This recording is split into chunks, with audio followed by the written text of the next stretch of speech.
Hey guys, this is the Rise Reset for October, oh gosh, sorry, 10th, 2013. Just had one of those mental blanks. Anyway, last night in youth group we talked about fame and popularity. And parents, whether you realize it or not, that is a very real struggle for your young people.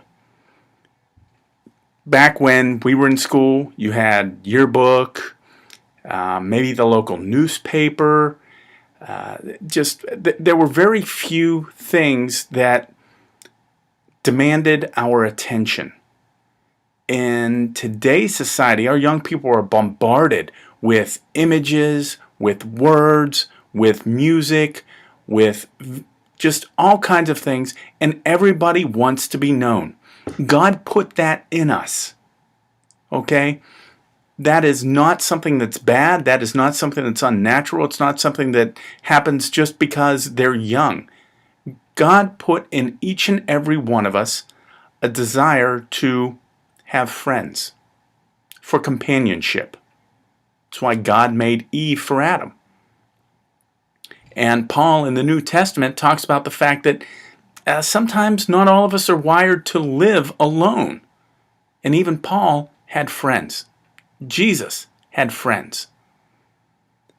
That desire to be liked is natural. It's God-given. In today's society, however, it can often get warped and it comes out of focus. And your young people are still at an age where they don't have the experience to draw from that you do. Please talk with your young people about popularity. Talk to them about the fact that it's not necessary to be at the top of the heap, to be the most popular person.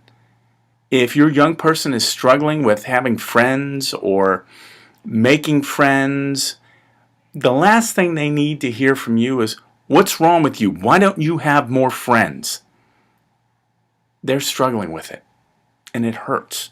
It's difficult. So please, as you're talking to them, be sensitive. Be aware that they're hurting. They need help. One of the many things that causes young people to struggle with popularity nowadays is all of the social media. All this month long, we are talking about media mania and how Hollywood has distorted reality for all of us, but especially for young people. Young people nowadays have Twitter, Facebook, YouTube, Snapchat. There are so many different avenues, and in each and every avenue there is some pressure, whether it is real or it is implied, to be popular. How many friends do you have? How many followers do you have? Parents, please hear me on this. It is vital that you be involved in whatever social media your young people are involved in. Here's why. Your young people are out there, they're on the web, they're in their different, whether it's YouTube or Facebook, they need to have some guardrails. There needs to be parameters. And if you don't set them up, nobody else will. Or if they do, they're going to set them in places that you're not comfortable with.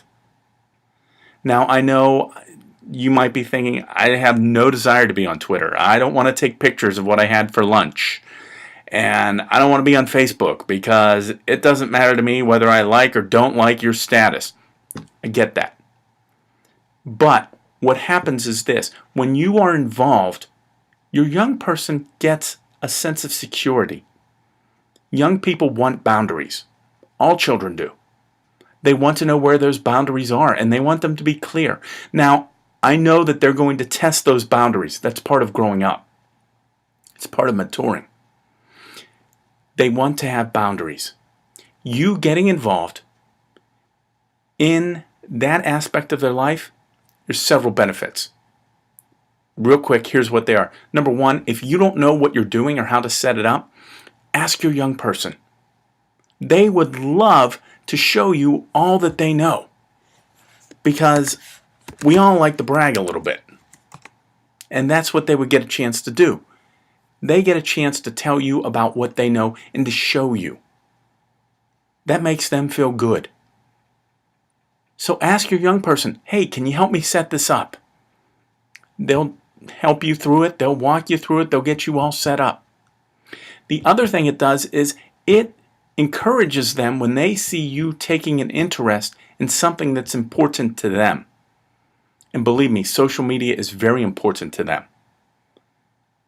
So it helps on a couple different things. The third thing it does is it opens a conversation with you. Not just when you are setting up the account, but think about this. Your young people are going to be tweeting or posting things, and you get a glimpse inside their life that you would not have had otherwise. It's an opportunity to talk to your young people about things.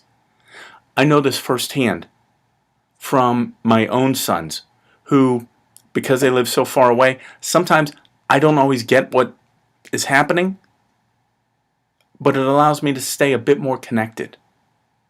It allows me to have some conversation starters. And you know as well as I do, raising teenagers, you can't have enough things to try and get a conversation started. It can be difficult. This will help with that. If you want to get started and you're not sure what to do, how to do it, or anything like that, and you don't even know what a hashtag is or anything like that, that's fine. If you need some help, please call me, email, text, make a comment here on this video. Or if you're so technophobic that you don't do any of those, that's all right. Stop me in the hallway. I'd be more than happy to set things up to get you started.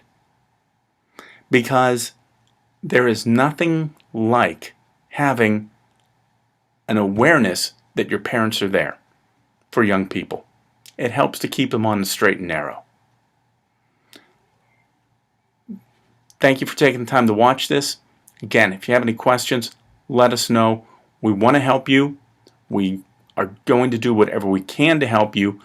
Please let us know. We love you guys. We're praying for you. We'll talk to you later. Thanks.